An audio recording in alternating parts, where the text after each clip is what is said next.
Thank you very much for joining us. This is SlyMedia, and remember to like our Facebook page and also follow and subscribe our YouTube channel. And whenever we go live, you'll get a notification and you'll never miss some of these interesting programs. And remember to share and also invite your friends so that they can learn from some of the informative programs that we live stream on SlyMedia and other various pages. Today we're going to talk about COVID-19 and mental health issues.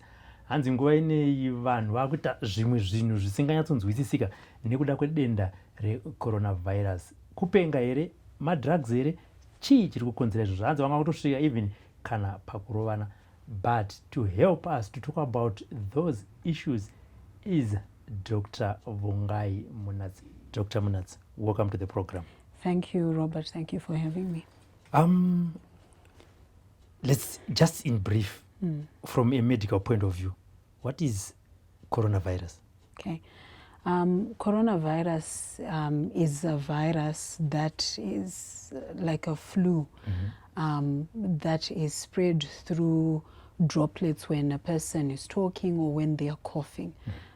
So it's basically a virus that we have that's almost in the same family as flu or the SARS virus that we had in the past. That's what coronavirus is. And it's from our readings and understanding, especially by social media, tingati virus yaunza yaburisa tunyaya twakasiyana siyana tumwe tukuti unopedzera kuti ichi chokwadi here ichi kuti nema signs and symptoms anenge achitaurwa ukangoverenga so wega unopedzera kuti asi ndinayo. Psychologically, how does it happen? Okay.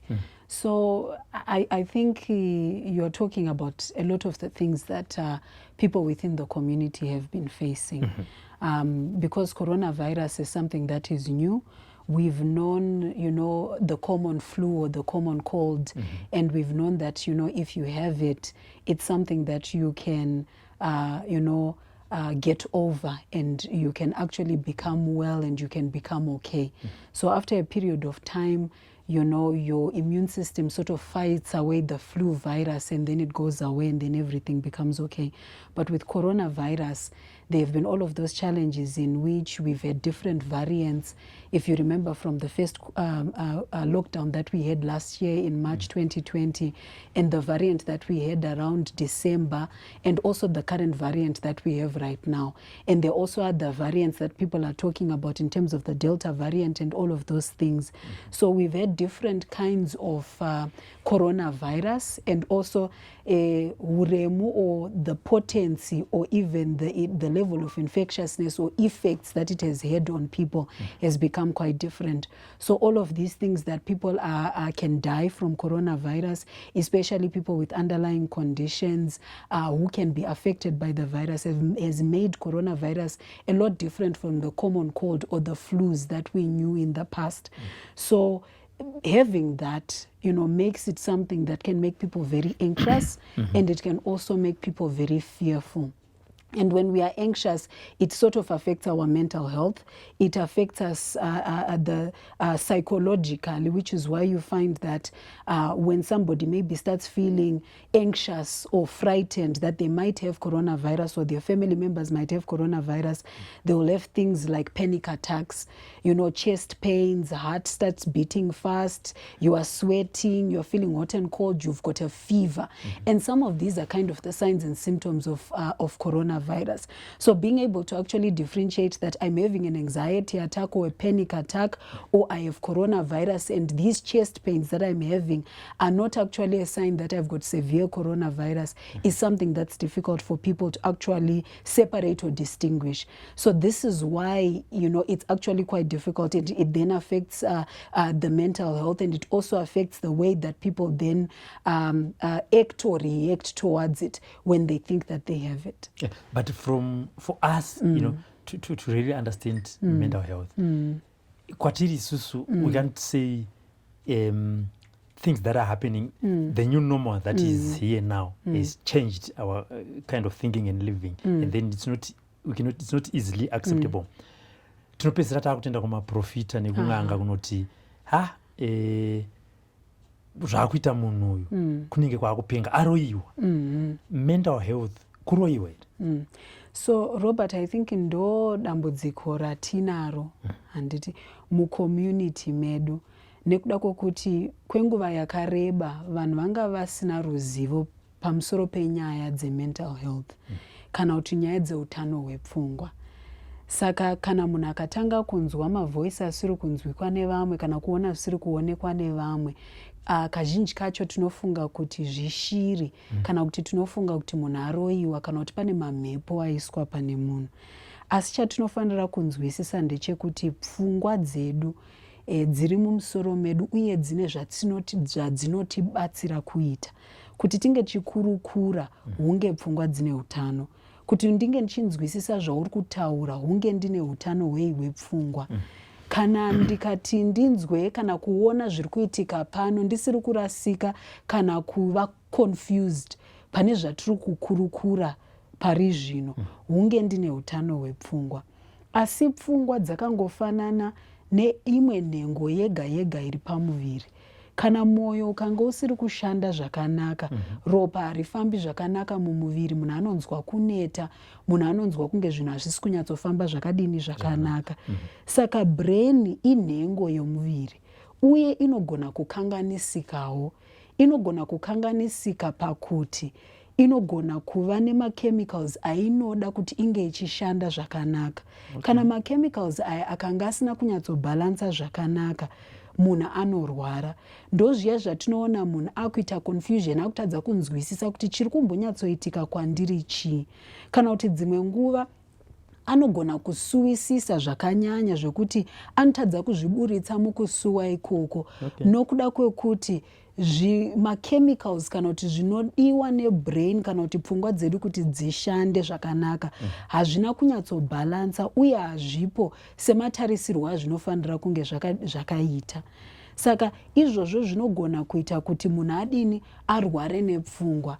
Asi nokuda kwekuti hatifungidziri kuti brain dzinogona kurwarawo, tinongoona confusion, kutadza kunzwisisa, kunzwa mavhoisi, kuvhunduka nezvimwe zviratidziro sekunge kupenga. Asi chinenge chatoitika ndechekuti pfungwa panyama dzarwara, zvazokonzeresa kuti munhu asafunge zvakanaka, asaone zvinhu nemaonero anofanira kunge achiita, nokuti pfungwa dziri kudini, dziri kurwara. Saka izvi zvinorapika here kumaprofita, kumunana papa, kuna pasta nekumasowe? Ngatiti ndobva ndati ndaona kuti masymptoms amataura zvaakuitika pana Silvester, ndingamutaura here ndoti hande kune madzibaba unonamatirwa kuti pfungwa dzako dzidzoreredzeke? Saka kazhinji kacho ndo kwatinotanga kuenda, nokuda kwokuti pachivanhu chedu tinowanzotanga kunongedza mashura tisati tauya kuchipatara. Asi kazhinji kacho katinoona ndechekuti kana pfungwa dziri kurwara, nyangwe tikaenda kun'anga, tikaenda kumaprofita, nyangwe tikashandirwa, hazviti kuti pfungwa dzidzokedzane. Nokuda kwekuti imbalance iyoyo iri kutoitika muviri yakafanana neyeshuga kana neyeBP. Kana BP ikakwirisa munhu anorwara, ikadzikisa zvakare anorwara. Tinogona kumuisira munamato uye tomupa muteuro, asi hazviiti kuti BP iyoyo idini, idzikire. Saka ndo zvinowanzoitika ipapo kuti vanhu vanogona kushandirwa vofunga kuti pamwe zvadini, zvapomodzeka, asi zvinenge zvingoripo, zvichizenge zvichizobuda zvakare mangwana, nokuda kwokuti munhu anyatsosviki pakudzokedzana. Nokuti chinenge chiripo ndechekuti pane chisina kuita zvakanaka mumuviri, chinonida kubatsiridzwa nemapiritsi kuti chiite zvakanaka, kuti munhu agozodini, adzokere panzvimbo yaanga ari. Saka tinozviona kazhinji kuti vanhu vanozouya kuchipatara zvinhu zvaminama, vakusunga munhu netambo mumaoko nemumakumbo, iye asachatoziviwo kuti ari kupi, nokuti vanenge vazama zvese, nyora dzatemwa, zvinhu zvose izvozvo zvaitika, asi munhu asina kudzokedzana muutano hwake. Nokuti chinenge chichiitika ndechekuti panenge pane chiri panyama chiri kukonzeresa kuti zvinhu zvisange zvakadini, zvakanaka. Saka ndinowanzotaura ini ndichiti mamhepo haabvi nemapiritsi. Kana ari mamhepo zveshuwa, mamhepo anenge achida kunamatirwa. Asi kana chiri chinhu chiri panyama, chinotodawo mapiritsi kuti chibatsiridzwe kuti chidzokere panzvimbo kuti zvinhu zvifambe zvakanaka. Saka tingati taona masymptoms amataurai. What's the best way forward? Ndipo here patingabva tamhanya kuchipatara kana kuti isusu sekumba ngatimbobvisai zvekuenda kunonamatirwa nekunga pasaidi. Ndezvipi zvatingakurumidze kuita sevanhu vadikani vanenge vaine hama yatinge tichiona kuti iyi mararamiro aakuita nemaactions aakuita is not normal. Saka chinototiratidza kuti munhu haachanzwi zvakanaka. Robert, pane zvirwere zvepfungwa zvakawanda. Chinotiita kuti tione kuti munhu akurwara nepfungwa kana kuti pfungwa hadzisisiri kushanda zvakanaka, hunge maitiro ake ave kukonzeresa kushungurudzika kwaari munhu ari kurarama nemaitiro aya uye neavo vakamukomberedza. Saka ndopamuenzaniso Robert wekuti kusuwa chinhu chatinotarisira. Zvikuru sei mazuva ano kana panyaya dzeCovid, handiti vanhu vakawanda vari kurasikirwa nemabasa, vari kurasikirwa nehama dzavo nevavanoda. Saka pane kurasikirwa kwakawanda. Kurasikirwa uku kunokonzeresa kuti vanhu vasuwe, handiti. Asi kana kusuwa kwakuita kuti munhu atadze kumuka kuseni, atadze kubika, agara achingochema, haachagezi, haasina basa nekuti iye adya here kana kuti chii chiri kuitika kwaari. Kusuwa uku kwakutoshungurudza iye munhu ane kusuwa kwacho. Uye kusuwa ikoko kwakushungurudza vakagara naye, vari kuedza kutaura naye asi havachakwanisi kutaura naye nokuti anogara achingochema kana kuti anogara akabatikana. Kusuwa ikoko kwatova dambudziko, uye kusuwa ikoko kwatova kuratidza kuti pane zviri kuitika mupfungwa dzake zvisiri kushanda zvakanaka, zvinoda rubatsiro. Zvimwe chetezvo nekutsamwa. Kutsamwa chinhu chinotarisirika. Takagara mumba tiri mulockdown takadai, zvinhu zvinonetsa. Kana ukandibhowa semurume wangu kana semukadzi wangu, pamwe ndaenda kubasa ndombokusiya, ndombokanganwa kuti tanetsana. Asi yezvinota teki 24/7 tiri pamwe chete.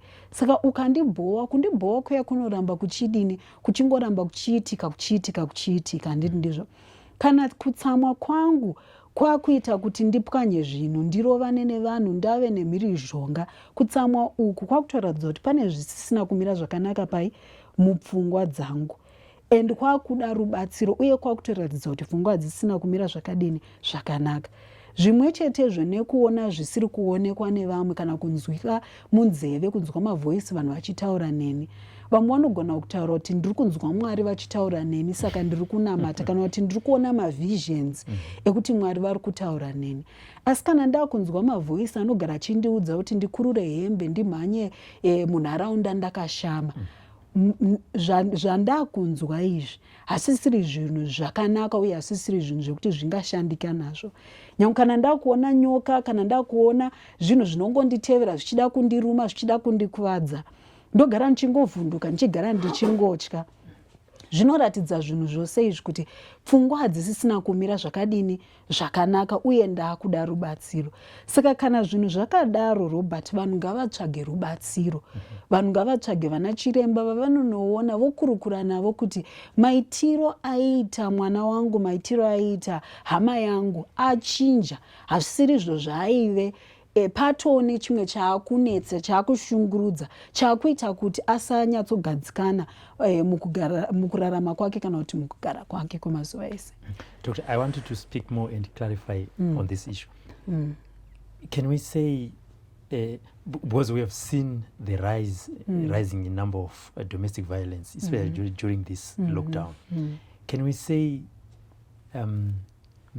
domestic violence are also signs and symptoms of mental health issues? Yes, most definitely. Pakurarama kwedu, we will always face conflicts and we will always face differences in opinion. And especially kana vanhu vari murudo, vachiwadzana, vachidanana, pane zvinhu zvakawanda zvinogona kukonzeresa kuti vasawirirane.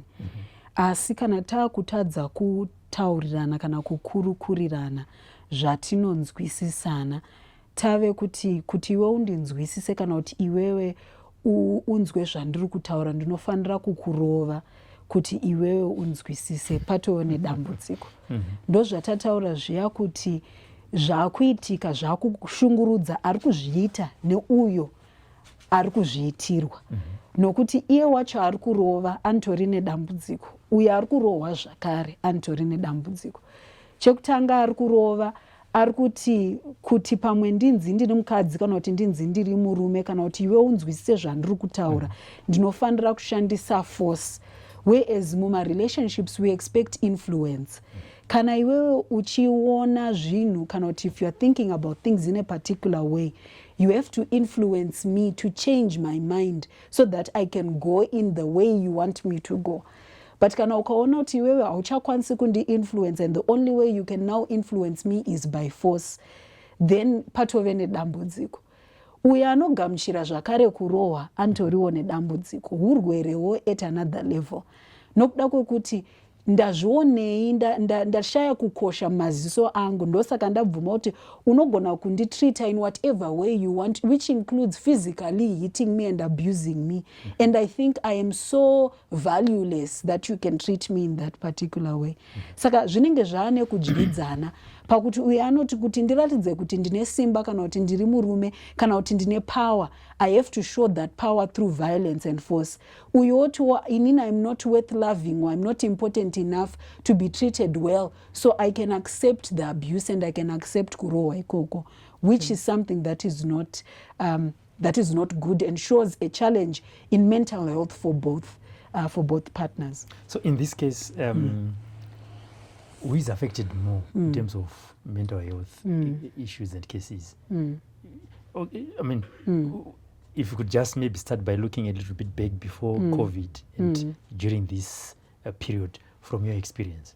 Okay, so we would say basically and generally, pane atinoti common mental health conditions, Robert, and these ones are found in most of our in most of our people.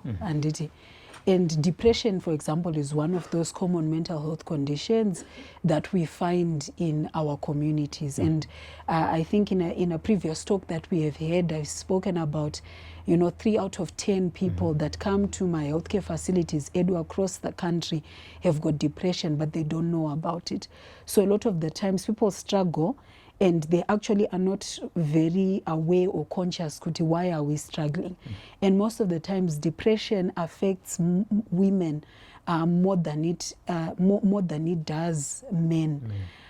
But we find that another common mental health condition that's there now currently in Zimbabwe is substance abuse, where we find that 65% of our people that are admitted in our mental health facilities, that's Vana, Pari, Harare Hospital, most of them are actually coming in as a result of substance abuse. Because now you find a lot of our young people, both boys and girls, but more men than women, are using substances, whether it's Doro, all of these things, Vana double punch, Vana Z, the very strong spirits, to the cough medicines, Vana Bronco, and prescription medications, Vana diazepam, which streets are called to Mabatan. Mangemba, Marigado, all of these drugs, even my ARVs and other drugs that people are actually using now. So you find, Kuti, before COVID, we were having this problem of substance abuse because there are lots of economic challenges. A lot of our young people are unemployed. And a lot of the times when men have got mental health challenges, especially akaita depression, akafungisisa, kanoti they are anxious, they usually try to self-medicate kana kuedza kuzvirapa nema substances, nema drugs. So you find a lot of ghetto youth, soda kumbofara okani, all of these songs that we are singing. When we are now working hard kuti timbofara okani, it means takasua. So a lot of people are struggling and they are sad, vakasua, but they want kufara. But how do I become happy? Ndikarowa kachamba kangu, ndikarowa neka bronco kangu, ndikarowa neka crystal meth, neka mangemba kangu kamarigado, ndiribo. And kana ndiri kutadza kurara kumba because I'm thinking about so many things and I'm stressed. if ndikarova kachamba kangu, ndikarova kadouble punch kangu, I'm gone. And pampacho nyaya idzodzi, you see our language now, ndakastika, haanga akastika. You know, akusiri kunwira, you know, social drinking yaitwa kare yai. Yongoti nchingofarwa 1 or 2 nevamwe, but munhu akuda kustika. Because kana ndakastika, I can't see anything, I can't think anything, I feel no pain, handina stress, handina chinondibata. Saka now ndakunwira kustika. So you find kuti zviri kunwiwa, zviri kushandiswa kuti ndinyatsorowa. Nyango vanhu vakatsama kumba kuti ndakarowa, I really don't hear it. Nyangwe ndisina mari muhomwe, I really don't feel it. Nyangwe COVID chinzi iriko, I really don't feel it because ndakastika and ndakarowa. And this is the level that we are sort of coming to. So these are some of the common conditions that were there before. So we had issues of anxiety, we had issues of depression, we had issues of substance abuse. Zvinhu zvakaita sana schizophrenia ndo vanhu vedu vatinoona vanenge vachifamba murodhi vachitaura vega. Those are very common and they've always been there. Vana bipolar, the mood conditions vakaita sana depression, they've always been there. But you find kuti now with the situation that we are in with COVID, those things are becoming worse. So for some, another thing that we have to understand is kuti my mental health conditions, just like other conditions, are hereditary. Zviri muropa. So you find kuti in the same way we say, kana baba vava ne high blood pressure, kana mai vakamboita cancer, cancer iri mumhuri, high blood pressure iri mumhuri, sugar iri mumhuri, mental illness iri mumhuri. That's why a lot of the times you find vanhu vachiti takaroyiwa. Because sekuru, when he got to maybe 24, 25, vakatanga kurwara. He was just at the peak of his career, then ndobva vangotanga kurwara. And productivity yava ina kuti hatina kuzomboiona. Then mwana wavo around that age, 21, 22, orwara. Because zviri muropa. We then start thinking kuti zviri kuronda dzinza. And tiri kuroyiwa mamhepo aya ari kuramba achingotitevera semhuri. But zviri kutoitika ndezvekuti zviri muropa. Saka pazvinozoitika kumuzukuru, the 3rd generation or the 4th generation, we start thinking kuti pane something shiri kuitika mumhuri medu, when in actual fact it's in the blood, it's hereditary, zviri mumagenes edu. Saka paipe patinozostressekana kana kuti patinonetseka, you know, it's been there, it's quiet, it's dormant, zvakanyarara. But now ndakumba basa rapera, kune COVID, zvinhu hazvisi kufamba zvakanaka. Depression iya yodini yobuda, anxiety iya yoita sei yobuda, marambadoro aya ataisimbotaura kuti ari mumhuri oita sei obuda. Vanhu voti pane zviri kudini, zviri kuda kuti tisabudirire, zvativavarira, and toenda tonotsvaga n'anga, tonotsvaga muroyi. But actually chiri kuitika ndechekuti sekuru havanombobvira vaziva kuti vari kurwara. And havanombobvira vaono akavaudza kana kuti akavapa chenjedzo yekuti zvinhu izvi zvinotorapika uye zvinobatsirika. Kana mukatoona vana chiremba vanotokubatsirai kuti muzvinzwisise uye vanokubatsirai kuti mumanage condition yenyu kuti upenyu huenderere mberi zvakanaka. Let's talk about adolescence, Doctor. We have seen from some of the organizations that we work with that young people as young as 10, 13, 15, you know, up to tertiary institutions are into drugs. What may be the causes? Because from what you have said, kana ari munhu mukuru probably it's because basa rapera nenyaya yelockdown, kukuwana mari akusisina, saka akuzviti pamwe ndikambonwa ndakadhakwa ndokanganwa nhamo dzangu. But what about mwana ari kuenda kuchikoro? Saka again ipapo Robert, pane nyaya dzekuti kazhinji kacho chinovhiringidza vana uye chinokonzeresa vana kuti vange vane mental health challenges, chekutanga is parenting, makudzirwo anoita vana. Saka zvakare tinogona kunanga mashure toti tiri kuroyiwa, asi chiri kuitika ndechekuti makudzirwo akaitwa baba ndo makudzirwo anoita mwana uye ndo makudzirwo anoita muzukuru. So ndo pamuenzaniso wekuti mai mbuya vakaita pamuviri vane 12 years, mwana wavo oita pamuviri ane 15, muzukuru ozoita muviri ane 13 kana 14. Vanhu vanoti tine generational case iri kutevera dzinza. Asi chiri kuitika futi chinogona kuitika intergenerational failure in parenting. Okay. Saka chaitika ndechekuti makudziro akaita mbuya ndo makudziro avaita mwana wavo, ndo makudziro aitwawo muzukuru. And zvakashaishika pana mbuya, zvakashaishika pamwana, zvashaishika zvakare pamuzukuru. Muzukuru achadzikudzawo mwana wake nenzira imwe chete zvakare.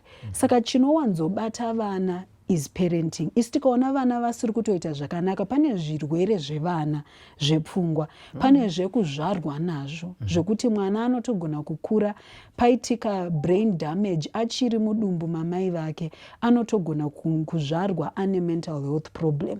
Ndo chekutanga. Chechipiri zvakare, zvinhu zvakaita sana depression kana kuti anxiety zvinogona kutodzidziswa mwana ari mudumbu.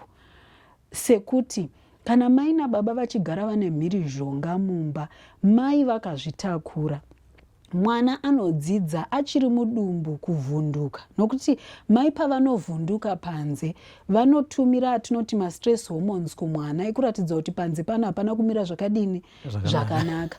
Saka mwana achitokura ari mudumbu, brain dzake, pfungwa dzake dzichitodevelopa, dzinotodhevelopa dzichitoti panze apo panotyisa. Asati abuda anotobuda akatogadzirira kuti pane zvinotyisa zviri panze apo.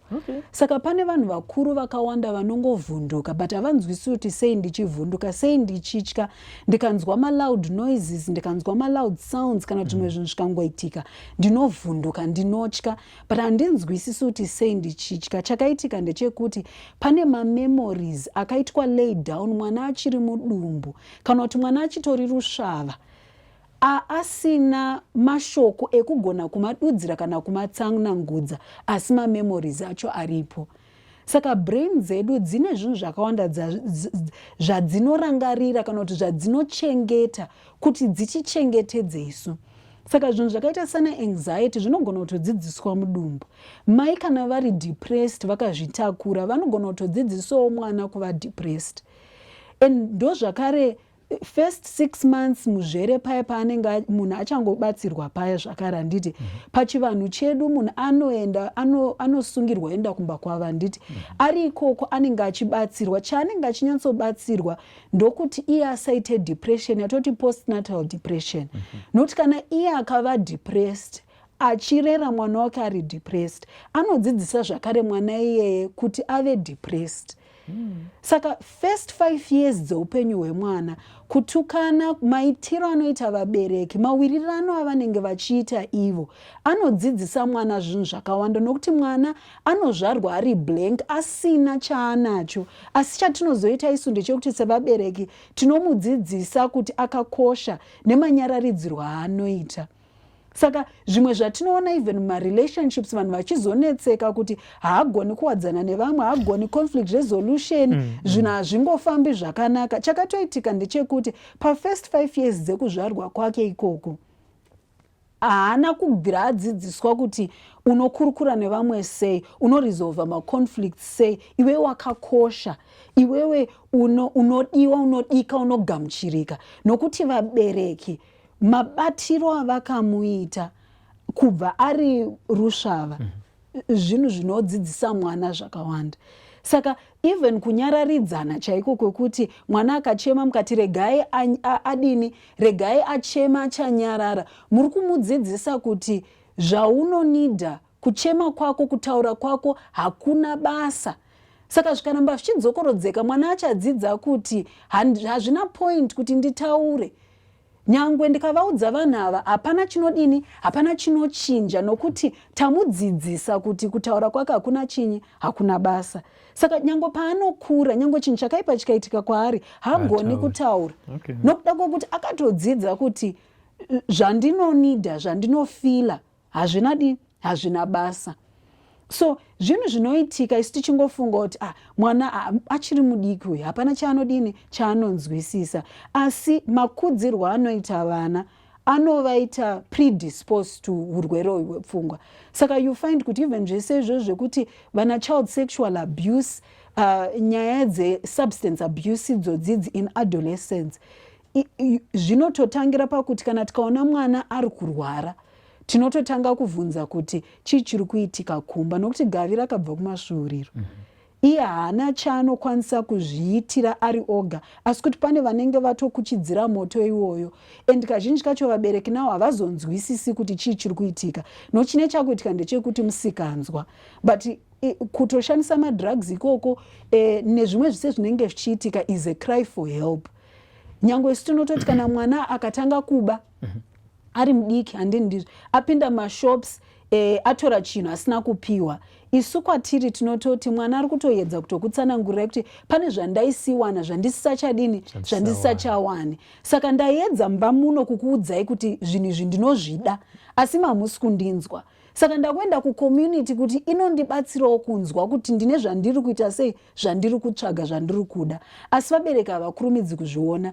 Mwana anogona kurohwa, otuka, onyambudzirwa, onzi uda kuita mbavha iwewe, but hamuna kunzwa kuti chandandichedza kuda kutaura nemi chaicho ndechipi.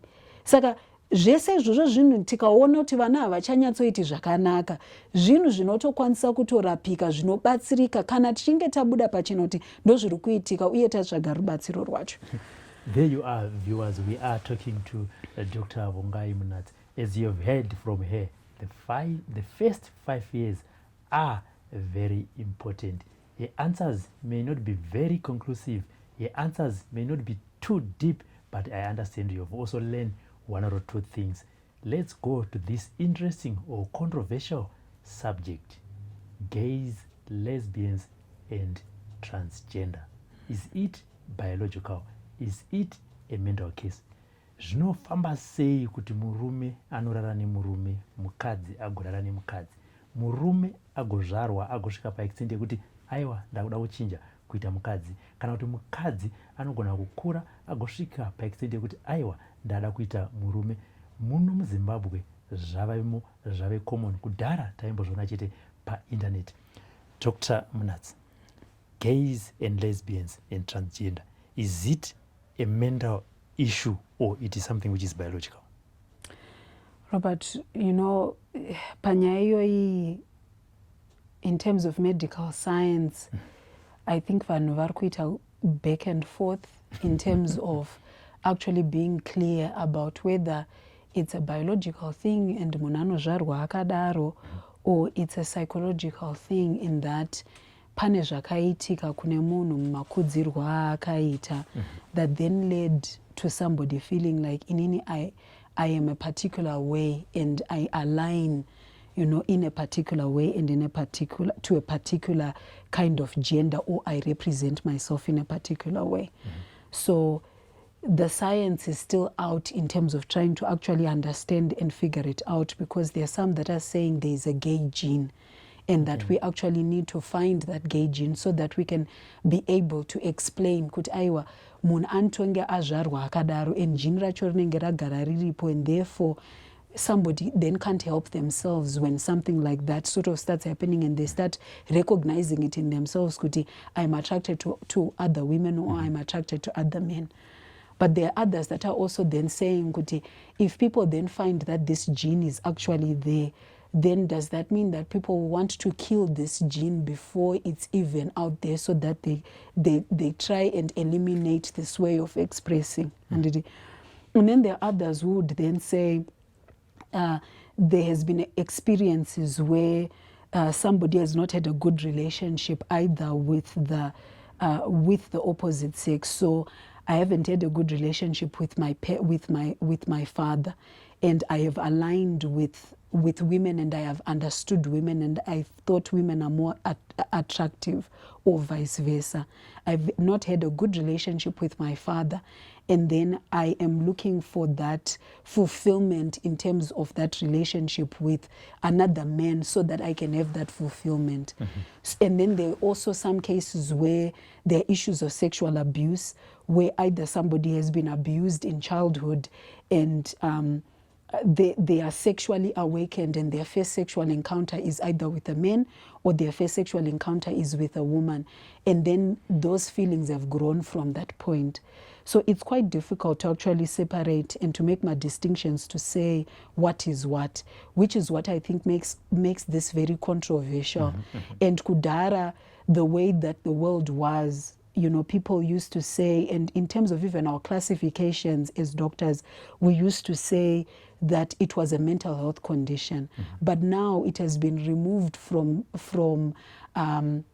our classification as mental health conditions, because there are some societies now that are doing more research on it, that are trying to find out more about it and trying to then, to decriminalize it, to say this is, a way that somebody is and they cannot then change themselves. So I can't really give a definite answer because, like I say, within the science of it, it's not clear about what has happened and what actually leads to it, because people have got very different stories. And sometimes you do work with people that are gay, that are lesbians and the transgenders, the bisexuals. You work with them and they're also sometimes quite confused themselves, because they have to actually also figure it out to say, when did this start? How did it start? When did I start noticing that I was different, and those feelings of being different? And also because of society and community, it's very difficult to also then come out, to also say it, and to also then accept themselves, and to also then share with other people, because the world still is not quite clear about what is actually happening and where it's coming from and how to speak about it and how to fully define it. So I would say it's still something that a lot of work needs to be done in terms of research and understanding it, understanding the biology, understanding the psychology, understanding a lot of dynamics around it for us to really speak with definite, certainty to say this is where this has come from, because there are many different sort of etiologies for many different people. As you've said, that to a certain level, they become also confused. Yeah.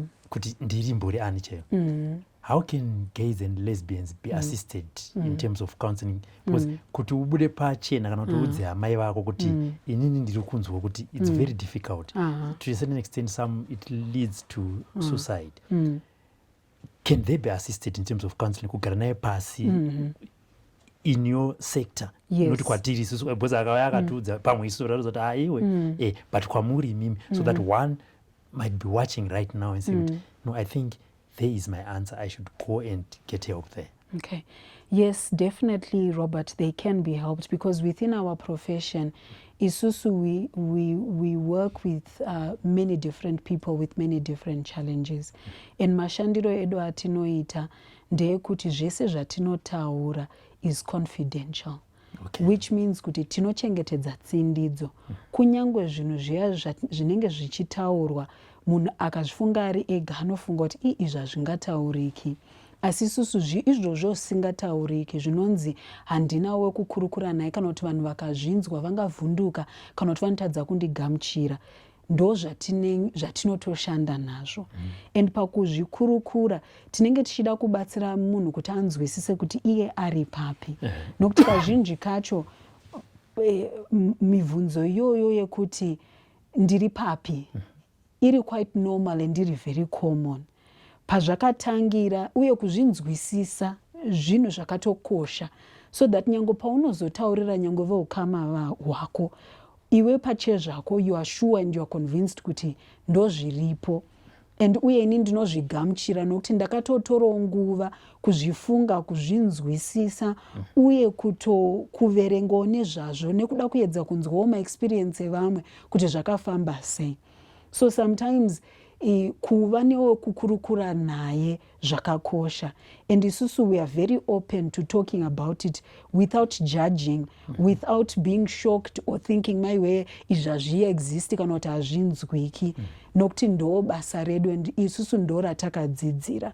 Zvakare, Robert, I think before we spoken about an application that we've developed inonzi Positive Connections. Right now, this application is in Google Play Store. It's a mental health tool that we've created for certain conditions like this. Things like HIV, where people have got a lot of mental health challenges and they struggle to accept themselves because they're HIV positive. And they sometimes feel that I can't come out in the open and I can't share with people because ndichanyombwa kana kuti ndichasekwa kana kuti vanhu vachafunga kuti zvandiri kutaura izvi zvinonyadzisa. Saka vanhu vanongofira mukati kana kuti vachingodyika vari vega. The same thing happens to a lot of people that might be thinking they are gay, or that could be gay, or that could be lesbian, transgender, bisexual. They feel they don't have anybody to talk to, and they also feel ashamed. Maybe kubuda vouya panze tototaura nemunhu ndakatarisana naye face to face ndichitomudza kuti ndo zviri kuitika kwandiri. But this application is now available for Zimbabweans to actually get mental health support for free, just by simply downloading the application, joining and logging in. And if you join and log in, we don't even expect you to give us your name and your full details. You can give us a pseudonym or a nickname that can help us to, work with you in privacy without you actually meeting us face to face. So you can actually get counseling from the privacy of your home without you seeing anybody face to face, without them knowing your identity, and ask those deep questions, those hard questions, those things that zvinonyadzisa kana kuti hazvitauriki, and actually have somebody who's trained to support in those kind of issues, to talk to deal with whatever challenges tichitobatsirika tiri kwatiri. Probably you've answered partly my next question as we conclude. For parents, you are in such a situation where your child, have exhibited symptoms, gay or lesbian. I know it's very difficult as a parent to accept that.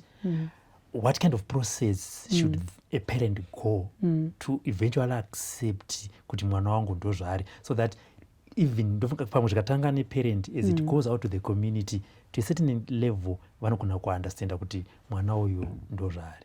Okay, saka you are very right, Robert, kuti nokuda kwokuti society, community, mafungiro, maonero edu akasiyana, zvinonetsa kuti vabereki vagamuchire, uye vagamuchire chinhu chavasiri kunzwisisa uye chinhu chavanga vasiri kutarisira pamwana wavo. Chinototanga kuitika ndechekuti vabereki vanovhunduka. Zvimwe chete zvakangofanana nezvimwe zvinhu zvese zvakatanga tichitaura, where mental health, anxiety, depression, substance abuse, mwana akurumidza kuita zvebonde, handiti vabereki vanovhunduka. Mukuvhunduka ikoko mune kupopota, mune kutsamwa, mune kurovana, mune kutukana, handiti zvoita kuti mwana azvipete, azviunganidze, aregere kutaura kana kunyanyobuda pachena, zvikuru sei maringe nezvinenge zvichimunetsa, nokuti iye pamwewo maari zvinenge zvichitomunetsawo, zvinenge zvichitomushungurudzawo kuti handisi kunyatsonzwisisa chii chiri kuitika kwandiri, ndiri kufarira vasikana, ndiri kufarira vakomana, asi hazvisiri izvo zvinotarisirwa.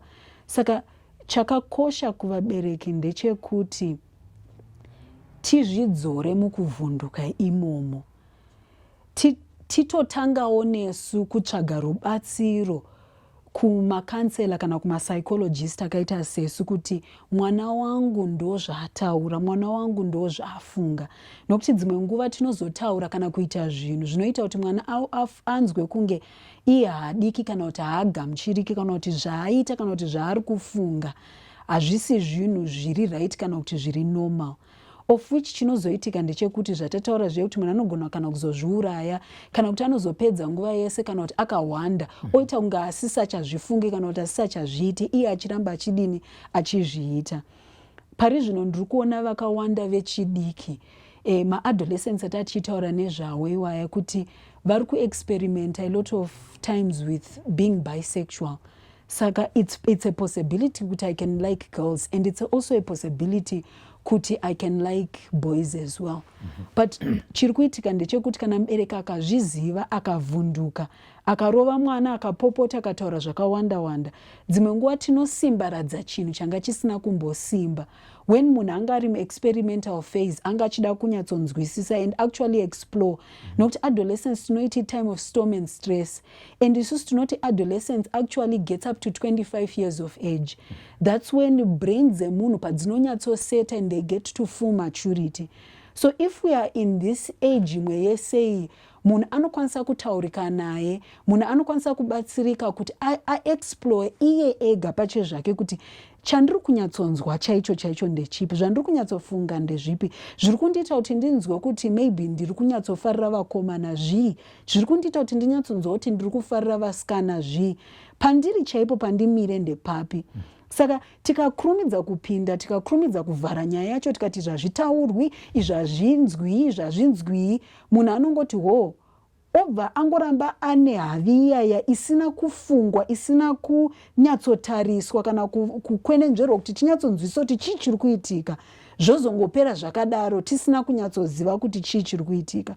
Saka chakakosha kusatsamwa, kusapopota, kusataura zvinhu zvatinozoregreta kana kuti zvinhu zvinozosimbaradza chinhu chatisiri kuda, chatisiri kunzwisisa, pamwe chatisiri kuda kuti chisimbe. But kuuya tokurukura, tonzwisisana. Vana voenda through process yekunzwisisa kuti ininiwo ndiri kunyatsonzwa sei. Kusvika iye anyatsosimba kuti aiwa inini ndo zvandirizvo. Vaberekiwo vanzwisisa kuti chii. Uye vazotoona kuti ndataura naye, takurukura, zvese zvataita izvi, ndofunga pamwe ndo zvaari. Dzimwe nguva zvakare, some cases dzatinoona ndedzekuti ma-secondary sex characteristics aya anogona kusanyatsobuda kana kudevelopa semudevelopero watinoexpecta. So zvokuti mumwe mukati musikana kunze mukomana, kana kuti kunze musikana asi mukati mukomana. Zvoitika kuti mwana apa point yekuti vabereki vaigona kunge vakaita decision ari mudiki kuti musikana, asi zviri kuitika mukati mukomana. Zvimwe zvatinozotarisira mazamu, mahips, chii zvorega kudevelopa. Mwana achingogara achingofila kuti inini there is something different about me. Vanhu vari kunditi ndiri musikana but I don't feel like ndiri musikana. Vanhu vari kunditi ndiri mukomana but I don't feel like ndiri mukomana. So we have so many of these different situations, Robert. But zvese zvichibata mental health kuti kana ndikati ndandiri kuzikanwa semusikana all this time, but inini ndinoto-identifya semukomana, zvochiitwa sei? Vabereki vangu vapedza upenyu hwese vachiti ndiri mukomana, asi inini ndichifila kuti ndiri musikana, zvochiitwa sei?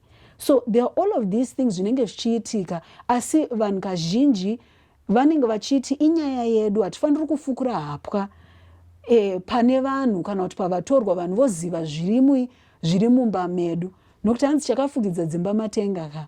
Asi true kuti dzimwe nguva tinotadza kuenderera mberi noupenyu kana kuti kupora kana kugadzirisa zvinhu zvinenge zvichitishungurudza zvichitinetsa, nokuti hatisi kutaura nana mazvikokota vepfungwa vanogona kutibatsira munyaya idzi kuti zvinhu zvigadzirike zviite zvakanaka. Doctor, there might be one or two people that are watching right now besides visiting Positive Connection and app. Vanoda face to face, hanzi one on one kana vataura mazana.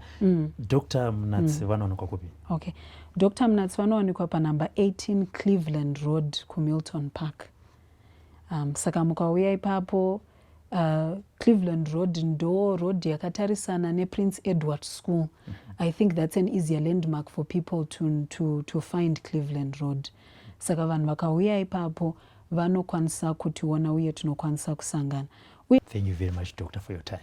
Thank you so much for having me. There you are, viewers. We have talked on quite a lot of issues in terms of mental health, and you may have missed some of the information, but remember, you can stop, rewind, fast forward, and still get to learn more.